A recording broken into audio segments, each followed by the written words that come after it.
先計乘法，再計加法。好，咁我呢個問號乘4，其實佢係一個整體嚟嘅，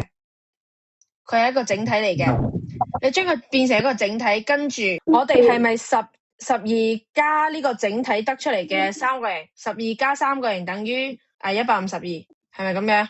係。正常嚟講係咁計。咁我調翻轉個步驟啫嘛。我將個步驟調翻轉，我咁講，你睇下可唔可以理解？先計12加呢個整體，跟住再計出個整體之後再除以4。你即係話12加，你意思係話12乘4啊 ？No， 呢個整體係乜嘢啊？呢個整體係問號乘4啊嘛。想要了解更多內容，可以私訊我們哦。WhatsApp +8525331139